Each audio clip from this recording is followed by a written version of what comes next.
Thank you very much indeed. Uh, the subject is very interesting, and this is what, knowingly or unknowingly, we are getting into neo banking. So, my presentation would be of just about 20 minutes, and whatever I will be presenting, along with graphics, etc., the graphics I have borrowed from open sources. So, I acknowledge my gratitude to them who have created. I'm going to talk to you just about 4 things, but before that, I express my gratitude to Trescon Group, with whom I am working since about last 15 years. I will be happy to continue, and you might have seen that I am one of the advisors of Trescon Group who are managing this event. So my talking points will be 4. On neo banking, I will just take out some axiom and talk about some myth demystification, and then finally I will talk about the features. Then we'll show you the global scenario. How does it look like in the world today in terms of neo banking? And finally, I will share with you some of my research findings on neo banking, which I did a research along with a professor of National Institute of Bank Management, Pune, and then finally tell you whether it is a golden ticket or not. In 1994, walking through the Oxford Street of London, I saw people are taking cash out of a bank ATM. That's what about 24 years, 25 years after the computers came into the world. And that time Bill Gates said, banking is necessary, but banks are not. And that's what has been validated by COVID-19 pandemic also, that banking is necessary, banks are not. And it's an axiomatic statement. But the problem here is that what is happening in the banking space is the digital disruption and digital innovation. This is one industry where disruptors and the disrupted both have collaborated so well that it has got into a new emergence of a new gen bankers called neo bankers. And these neo bankers are essentially digital seamless experience giver through the banking channel. So they have adopted the banking channel. They themselves are not bankers, but they are creating a wonderful world of neo banking. How I will show you. So the myth is broken, and the myth here is that about 500 to 700 years old traditional banking channel is still going on in India and elsewhere in the world. That is the inherited legacy. And the neo bankers are born in the digital age. In the minds of digital technologies, they don't have any physical branch, but the physical bankers, that is the classical bankers, they cannot wait for any customer to come to their physical branches, so they can't wish away. New bankers challenge the legacy, but the old bankers who have digitalized themselves transferred their banking system to digital process of delivery through internet. The problem here is the digitalized bankers do a back-to-front transformation of SOPs, whereas neo-bankers does front-to-back transformation. So back-to-front is the digitalized bankers, front-to-back is the neo-bankers.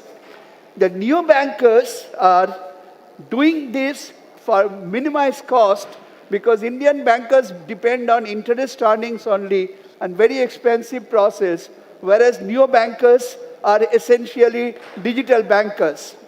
There are 2 types of neo-bankers. One is the full-stack neo-bankers who have got banking license. In India, there is none as of now. And there is another kind of bankers, neo-bankers, who do not have banking license, but they wrap up the traditional bankers with software solutioning. So if that is the kind of situation, what is happening in the world? So this is the neo-banking style. Neobanking, they look at both retail customers and bank-to-bank customers. So here is an approach called D2C approach, digital to customer in the retail front, and in the corporate front, it is B2B, B2B and 2C. That means while you are lending business to bank business, they also go beyond the business and go to the customer front also. How, that I will tell you very soon. So the front end bank is the neo bank and back end bank is the traditional bank. So traditional banks are being wrapped up by digital formation of technology service orientation, where not only the customer addition is taking place, but also they are giving a lot of software as a service. So neo-bankers are not typically bankers. They are giving solutions for MSMEs and startups and even large companies to operate their systems in the B2B solution of the neo-bankers, software as a service providers.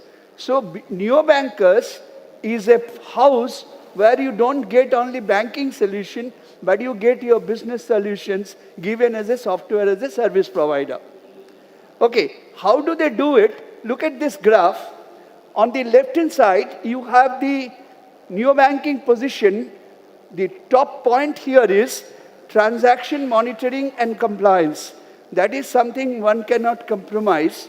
And multiple banking partners they are having, and they have got a payment back gateway. They have got emerging tech access ready. That is where the business solutions are provided. And here the global foreign exchange services are provided. The beauty of neo-banking solution is you can have multiple accounts with them, multiple bankers can perform with them, and they can have multiple currency bank accounts. They have got a huge layer called API and business library layer. They support MSME customers to conduct their business with software as a service. So they have created an API and business rule library. In between, they do not only give business transaction-oriented support, they give investment-oriented support, wealth management-oriented support. So they have created a delivery space for services for investment management and also insurance, etc., etc.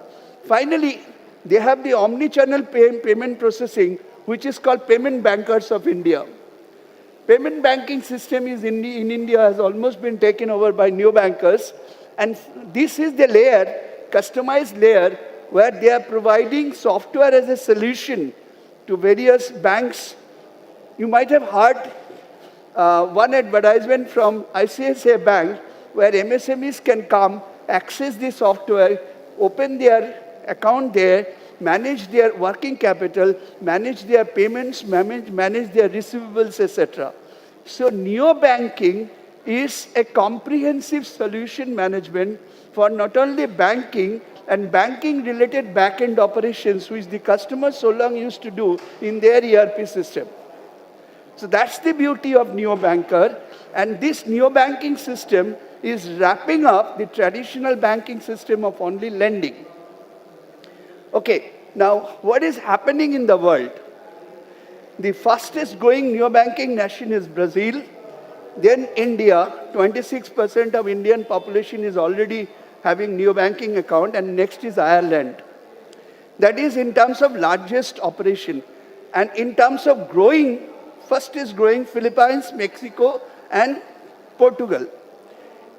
Looking at the account details of top 10 companies having neo-banking accounts, you can see Brazil has 43% population covered by neo-bankers, whereas India has got 26. But the customers having neo-banking accounts, Indian is 4 times in terms of number than Brazil. India is about 371 million, that is 37 crores, whereas Brazil is only 93 million. And that way, United States is much below at 19%. United Arab Emirates is 19%. Mexico is 17%. Look at here. No large European country and not USA is present in the top 10 list. In terms of growth also, United States is now having a growth rate. In 2023, United States has 91% growth because their base is slow and low also. So United States at the moment is trying to grow high, and by 2027, India is going to have roughly about India is going to have roughly about 46% neo banking. So, neo banking is something which is coming. But my topic is whether neo banking is a golden ticket or not. What is happening in neo banking space? Something has to happen in neo banking space because the prediction is by 2030, it will have $2 trillion operations. And the CAGR growth is 52%. 52%. So what I did, before that, our research, these are the neobankers of India, top 10 neobankers. It is happening. None of them are full stack bankers. None of them has on license. They are wrapping up existing Indian banks. And some of the names may be known to you by now. I at least have a lot of applications of mine because some of my service providers are already in neobanks. Okay, so it's happening in India. You can't wish it away, and it will continue to remain in India and go on. So what I have done, I have conducted a research of 48 banks of the world, 48 banks of the world, along with a professor of National Institute of Bank Management, Pune, and we tried to understand what is happening in the neo banking space so far as the digitalization of banks are concerned. The interesting point is understanding that neo banking is going to come and disrupting their business. The best of the banks of the world are transforming themselves into neobanks. Best of the banks of the world are transforming themselves into neobanks, and these are their 5 core strategies. Digital growth strategy, application of digital technology strategy, core banking operations strategy, changes in organizational structure strategy, and emerging digital ecosystem strategy. Now, you will be surprised. Our research work has already been published. It is available in Sage publication. It is available India Banking and Finance Report. It is chapter number 11. You can find our research work. And it has already become very popular and quoted by some of the other researchers. So, what we have found, I will tell you. You need not be worried about so much of writing here. I'm going to show you what is happening in the neo banking space.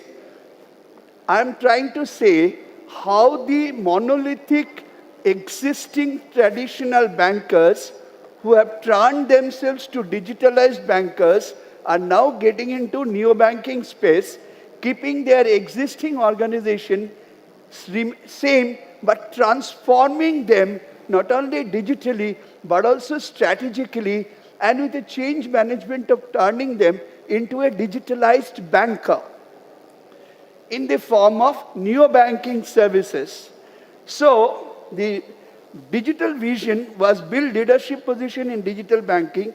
Now it is changed to leader in digitalization.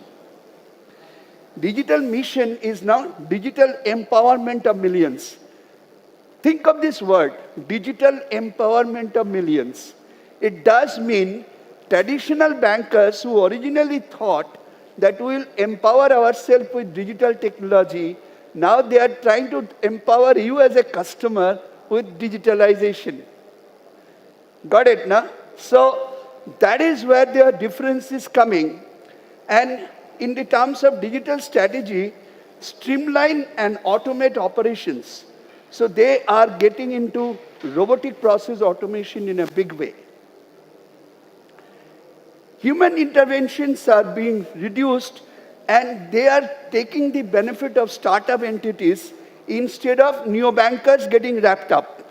That means they are getting into hackathons, getting software done, doing change management within their companies, and giving the services from their existing monolithic banking system. They are creating front end. So you can connect with me, and no question will go unanswered. This is my commitment. Thank you very much.